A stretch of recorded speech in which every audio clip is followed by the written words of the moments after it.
How about you? I'm Hank. Welcome to Hamiltonville Farm. Today, we're servicing my tractor.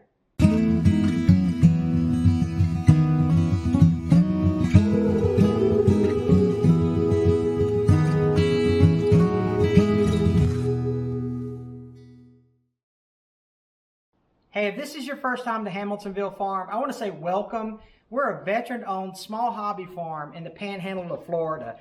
And we do a lot of tractor videos. We do small farming, homesteading type videos. And so we think you'll get something out of every video that we have. So if you would take 2 seconds to hit that subscribe button, we would truly appreciate it. The community that we've built here is pretty awesome. You'll love the comment section. And I want you to subscribe and start making comments on our videos so you can join our community. It's pretty awesome and it's free. It's 100% free. Just click the button and you'll be fine. In this video, we're going to do the 250-hour service of the Mahindra 4540. You can also use this for the 4550. And to be honest with you, you can use most of these steps on all tractors, but we're going to cover the 4540, 4550. And you know, by the end of this video, you'll be able to do your 250-hour service yourself, saving you time and money. Okay, let's go ahead and get started. First, I want to show you the owner's manual. One cool thing about the 250-hour service is it's super easy and you don't need to buy any parts for anything, right? You can just follow your checklist that's in the book, your owner's manual, go down the checklist and make sure that everything's good. Now you can do some other things as well, like, you know, just kind of go over all the bolts on your tractor, which is a good practice to start with anyway. But let's tell you exactly what the steps are for the 250-hour service. So if you look here, we're going to follow this column here. This says 250-hour service. And we're going to go down to our first black dot. Our first black dot says to check air cleaner connections and tighten if required.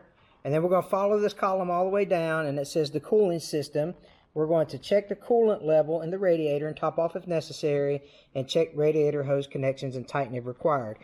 And now we're going to go on down. It says clean the battery terminals. Now this is something that you need to do every time you check your air filter anyway, but we'll do it for our 250-hour service. Continuing down the column, it says to check the tire pressure and inflate if necessary. I have tires that are filled with ballast, so I just kind of do a visual inspection, look for tread wear, things like that. And then you grease all nipples, and I'll show you where a lot of those are located. And I will also link another video. I did a really cool video on how to grease or lubricate your tractor, and I go over every single grease zerk that's on the 4540. And so if you go back, and I'll put the link up over here, watch that video, because there's a couple that's playing hide and seek. I thought that sounded weird, but there's a couple that will play hide and seek with you if you're not very careful. So I've seen people, and this is really cool because in that video I talk about, I use some different colored zerk cap fittings, like red, green, blue, whatever. You put those caps on there, it keeps them, you know, kind of free of dirt. They're going to work their way off, but they're still going to, you know, protect some type of dirt from getting in your zerk fittings. But my buddy, he says he puts zip ties on them and leaves the tags. So I may go to that. I'm not sure yet, but I thought that was pretty cool because he can look up underneath this tractor and then he can see that long tag of that zip tie around that zerk. Now I don't know how that, you know, I don't know how that functions with the grease gun getting onto the zerk, if it prevents, I don't know, but he does his and it works out good for him. An idea that you may have as well. Okay, so let's get started with step one, and step one is simply to check the air cleaner connections and tighten if required. So let's go ahead and do that now. To check the air cleaner and to do all the tightening of the connections for the air cleaner stuff, on the 4540 you actually have to remove the grill with a flathead screwdriver, and you also have to take your grill down, your grill guard. Now here's the thing about the grill guard. Notice how mine's got this expanded metal in it? Well, there's a reason for that, you know, because I actually squished this thing pretty good. I forgot. See, all right. I'm a rookie tractor owner, okay? Come on, tell on yourself. What had happened was I rotated this down like I'm fixing to do here, right? I just, so I got everything. I was like, look at me, I'm being all, you know, appropriate and stuff. I got some safety stuff over here holding the bucket up, so don't worry about that. But, so I got the pin out. I got the pins out and all this jazz, you know, and I said I'm going to do everything the right way, and I rotate my guard down. I take care of whatever I needed it to take care of at the time. Well, it was sitting about like this. And then I set the bucket down. And that thing turned it into a pretzel, man. And so me and my buddy Brandel actually reconfigured this thing, and it works pretty good. It got the expanded metal, made a little H in it because you put a little blingity bling bling in there, and stupid. But anyway, I'll link that video as well because it's a really good video of how we did that. We needed that expanded metal anyway. Yeah, you really just did. For added protection. But just simply remove the 5 bolts on the grill here.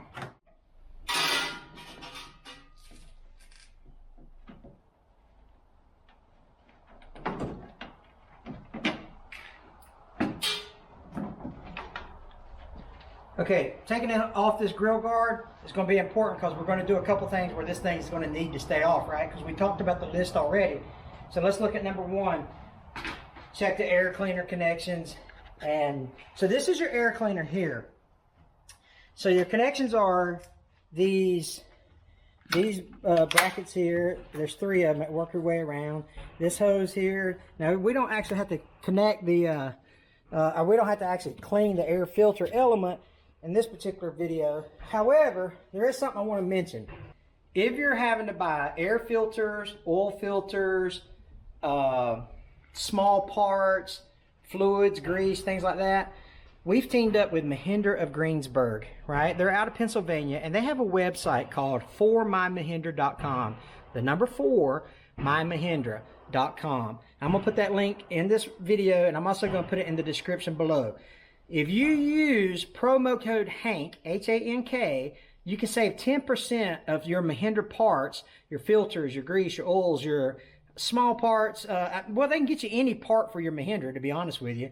But if you can save 10% by using the code HANK, and they'll ship it straight to your door. So go to 4mymahindra.com. It's pretty convenient. It is very convenient. You know, it's a really neat service. I've been talking to Mr. Jim up there in Greensburg, and they've got, not only do they have just a really cool store to deal with, but, you know, for them to actually partner with us and to give our viewers a 10% discount, we thought that was really, really nice of them. So order all your Mahindra parts, all your genuine Mahindra parts, for mymahindra.com. Save 10% with promo code HANK.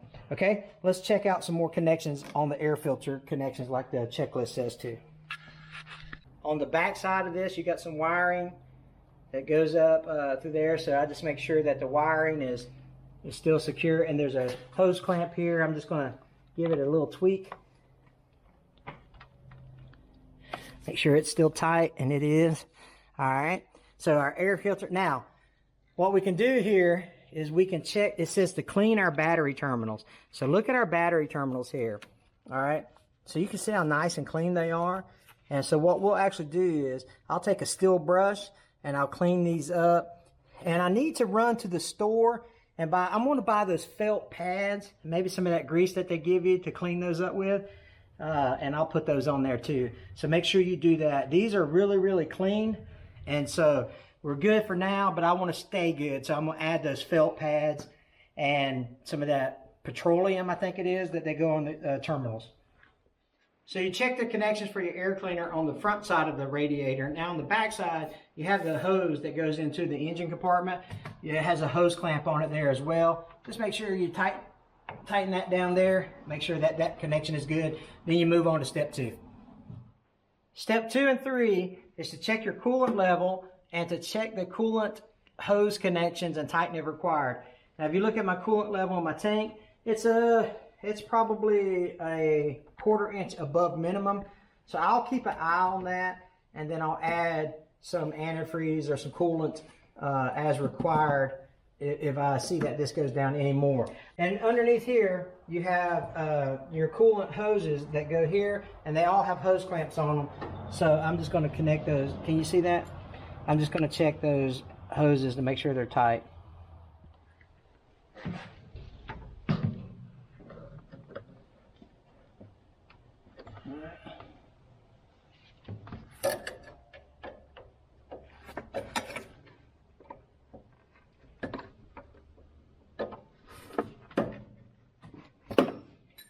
Okay. So step 2 and 3 are complete for my coolant system. I'm checking my hoses. I make sure that they're good to go. I've got enough fluid. I've got the minimum amount of coolant in my system. So all that's good. So we've done step 1, the air cleaner. Step 2 and 3 is the coolant, the level, and the hoses. Now let's move on to step 4. Step 4, we've already covered when we looked at our air cleaner, and that is to clean your battery terminal. So make sure you take care of that.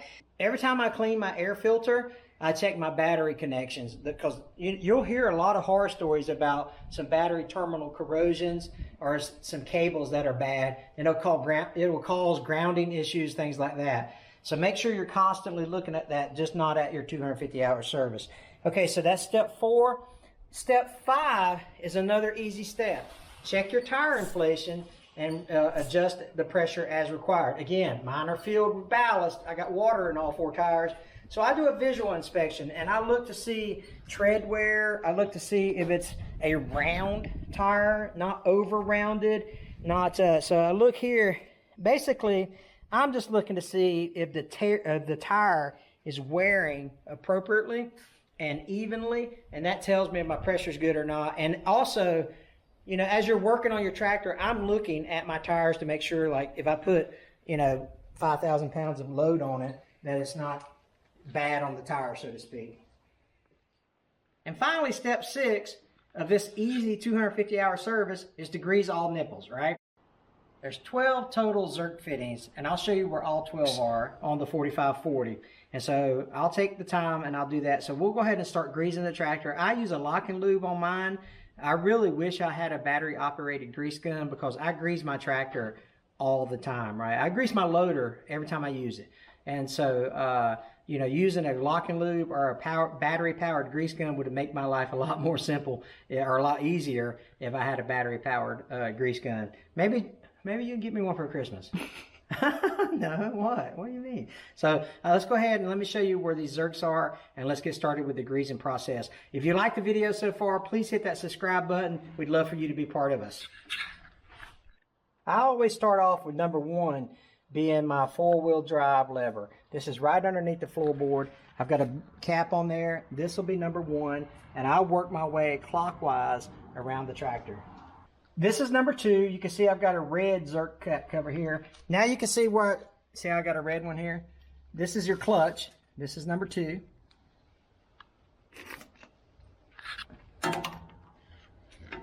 Right here on the front end, on your, just a couple squeezes here. Number 4 is right behind your front end here. Okay, this is number 5, right behind the hydraulic suction filter. Back up in there. That's why I put those color-coded grease Zerk cap fittings on. Okay, number 6, 7, and 8 are right here together on your brake systems. All right, 1, 2, and then up here on your diff lock, your differential lock. I also take before I put my grease gun on them, I take and I wipe the Zerk to try to help get the dirt, so I don't push no dirt up in there. But there's 3 right here, 6, 7, and 8. On the back side of the tractor, you have 9 and 10. 9 is going to be on your leveling arm. 10 is going to be on your top link.